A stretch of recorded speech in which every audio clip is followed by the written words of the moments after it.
Hello, church family. Welcome to today's Sunday school lesson. We are in session 12, the future scene. Our key idea this week is believers can live with confidence knowing that God's kingdom is eternal. And we are in Daniel chapter 7, verses 1 through 14. And I want to start off by asking the question, what is one record or accomplishment you thought would last forever and did not? I actually have a friend, Aisha is her name, and her mother's name is Maisha Das. And she set the record for, I think it's number of runs scored in a softball season in high school softball when she was in school years and years ago. And today, as of today, that record still stands. No one has ever beaten it. They won state, and Aisha was actually over several weeks ago, and we were talking about this. And I asked Aisha, I said, "Hey, does your mom still hold the record for that?" And Aisha goes, "Yeah, she does." And so that is a record that has stood for the better part of 40 years at this point. And let's see, no, about 30 years. Aisha and I are the same age. And so Maisha has held this record for such a long time, but eventually somebody will break the number of runs scored for a season, and eventually that record will be broken because, as we will learn today, nothing lasts forever. The world's best will be bested by someone else. We live in a world that is temporary, a temporal world. But we do know that one thing is for certain, and that is that Jesus is coming back. He told his disciples that he'll be coming, or his coming will part the sky and every eye will see him. That's Matthew 24, 30, and 31. And human history is headed somewhere, and every day is one day closer to Christ's return. So in today's lesson, we're in chapter 7, and chronologically, chapter 7 actually occurs before chapters in 5 and 6. It occurs in the first year of King Belshazzar's reign. And the way it worked was it was King Nebuchadnezzar, and then King Belshazzar Belshazzar, that's an easier way to say it. King Belshazzar's reign was after Nebuchadnezzar, and then after King Belshazzar, it was King Darius. So now we're going back before King Darius and into the first year of King Belshazzar, and Daniel has a dream, and this dream was about 4 beasts. They emerged from the earth in succession. The first beast was similar to a lion, but had wings of an eagle. The second beast looked like a bear. It raised up on one side and had 3 ribs in its mouth. The third beast was like a leopard and had 4 wings of a bird on its back. And the fourth beast had iron teeth to devour its prey and trampled anything in its path. And we're going to read about those today. And then that scene shifts to heaven. And throughout all of this, we see a prophecy. Daniel is given a prophetic vision, a prophetic dream about the return of Christ. This is before Daniel had even probably heard about Christ, other than Isaiah's prophecies and maybe some of the Psalms that were written down that talked about a coming king. Or the rescue of Israel by the Lord. But this is the first time that Daniel has seen something like this. And so we're going to read about Daniel's vision and prophecy. And as we know that, Daniel was one of the minor prophets, and a lot of Daniel, the last parts of Daniel, actually line up pretty well with Revelation. And the two are sometimes studied in close conjunction with one another because they both talk about the end times and the return of the new heaven, the new earth, the end times, God's reign, some kind of pre-judgment day, pre-rapture time period, pre-tribulation period, and so those two are studied in parallel to each other or concurrently with one another. So let's start reading in chapter 7, verse 1. In the first year of the king Belshazzar of Babylon, Daniel had a dream with visions in his mind as he was lying in his bed. He wrote down the dream, and here is the summary of his account. Daniel said, "In my vision at night I was watching, and suddenly the 4 winds of heaven stirred up the great sea. 4 huge beasts came up from the sea, each from different from the other. The first was like a lion but had eagle's wings. I continued watching until its wings were torn off. It was lifted up from the ground, set on its feet like a man, and given a human mind. Suddenly another beast appeared, a second one that looked like a bear. It was raised up on one side with 3 ribs in its mouth between its teeth. It was told, "Get up, gorge yourself on flesh." After this, while I was watching, suddenly another beast appeared. It was like a leopard with 4 wings of a bird on its back. It had 4 heads, and it was given dominion. And after this, while I was watching in the night vision, suddenly a 4th beast appeared, frightening and dreadful, and incredibly strong, with large iron teeth. It devoured and crushed, and it trampled with its feet whatever was left. It was different from all the beasts before it, and it had 10 horns. While I was considering the horns, suddenly another horn, a little one, came up among them. The first of the 3 of the first horns were uprooted before it. And suddenly in this horn there were eyes like the eyes of a human, and a mouth that was speaking arrogantly. As I kept watching, thrones were set into place, and the Ancient of Days took his seat. His clothing was white like snow, and the hair of his head was like whitest wool. His throne was flaming fire, and its wheels were blazing fire. A river of fire was flowing, coming out of his presence. Thousands upon thousands served him. 10,000 times 10,000 stood before him. The court was covened, and the books were opened. As I watched, then, because of the sound of the arrogant words the horn was speaking, as I continued watching, the beast was killed and its body destroyed and given over to the burning fire. As for the rest of the beasts, their dominion was removed, but an extension of life was granted to them for a certain period of time. I continued watching in the night visions, and suddenly one like the Son of Man, a Son of Man, was coming in the clouds of heaven. He approached the Ancient of Days and was escorted before him. He was given dominion and a glory and a kingdom, so that those of every people, nation, and language should serve him. His dominion is an everlasting dominion and will not pass away, and his kingdom is one that will not be destroyed. So there's a lot of imagery here. There's a lot of terrifying imagery here, especially regarding these beasts, specifically that 4th beast. But let's read about the first 3 beasts again. This is verses 1 through 6. In the first year of King Belshazzar of Babylon, Daniel had a dream with visions in his mind as he was lying in his bed. He wrote down the dream, and here is the summary of his account.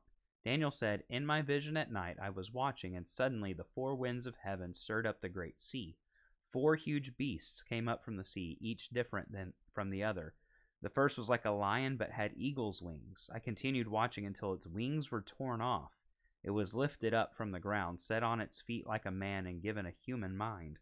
Suddenly another beast appeared, a second one that looked like a bear. It was raised up on one side with 3 ribs in its mouth between its teeth. It was told, 'Get up, gorge yourself on flesh.' After this, while I was watching, suddenly another beast appeared. It was like a leopard with 4 wings of a bird on its back. It had 4 heads, and it was given dominion." So here we have these 3 beasts, all terrifying in and of themselves. They look like predators. We have one that looks like a lion, one that looks like a bear, and one that looks like a leopard. Those are all predatory mammals, and they all they all have something different about them. The first one was given a human mind. The second one was told to gorge itself on flesh, to have its fill of meat and flesh and skin. And then the last one had 4 heads, and it was given rule over, I'm guessing, the world. The text doesn't say over what. It just says given dominion. So I am inclined to believe that means the world, given over the world.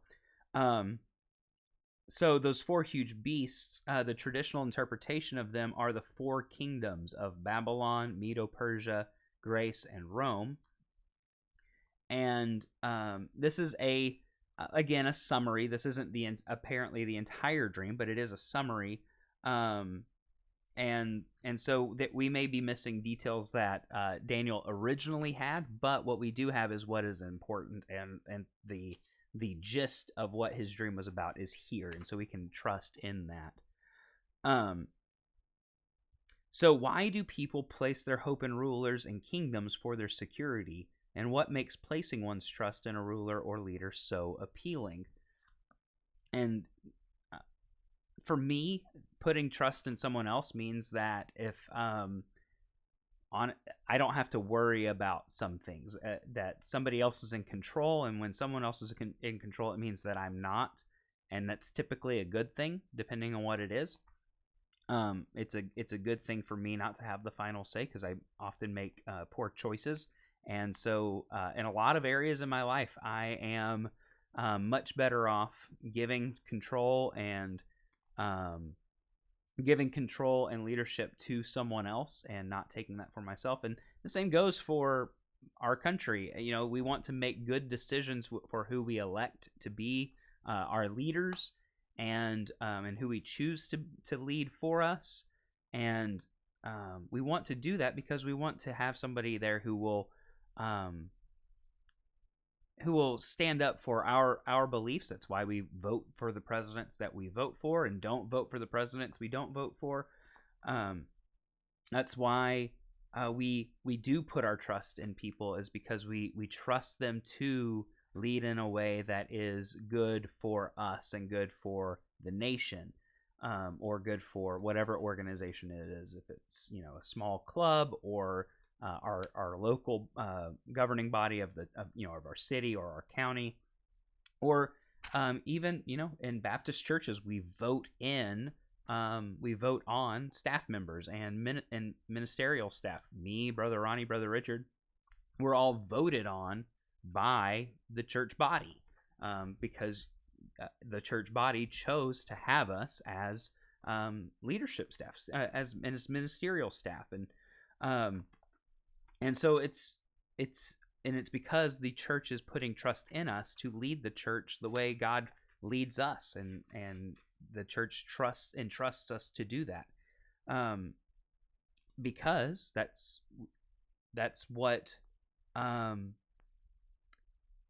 what people are, when they do that, when people are putting their trust in other people, especially with church stuff, they're entrusting God to bring the leaders that He wants there. That is the overarching goal, that we expect God and want God and trust God to put the people in control that He wants in control.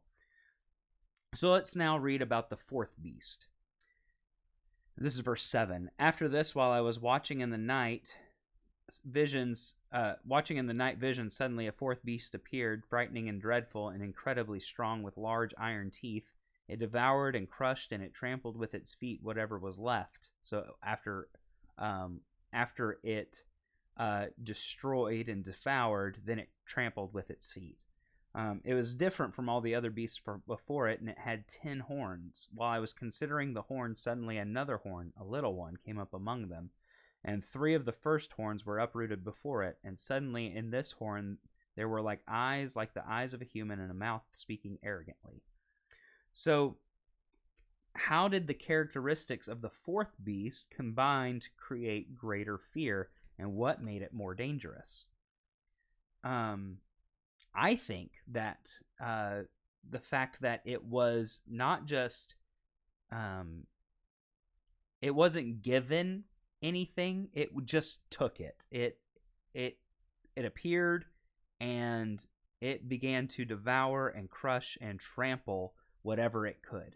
And then a horn with a mouth came forth from it on its head, and began speaking arrogantly, began speaking and spreading a message of either its power or its authority or its dominion, but either way, it was speaking arrogantly. And that made it more dangerous, because when something speaks, people are inclined to listen to it. So the size and power of this beast was so great that its enemies could not defeat it. It was the most terrifying of the 4, and its teeth were used to devour and crush its victims. So finally, let's read about so that we have these 4 different kingdoms here. Let's finally read about the final kingdom. This is the judgment, verses 9 through 14. As I kept watching, thrones were set in place, and the Ancient of Days took his seat. His clothing was white like snow, and the hair of his head like whitest wool.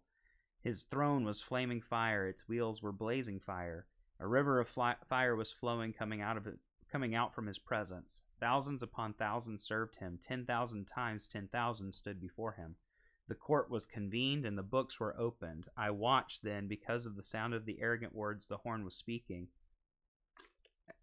As I continued watching, the beast was killed, and its body destroyed and given over to the burning fire. As for the rest of the beasts, their dominion was removed, but an extension of life was granted to them for a certain period of time.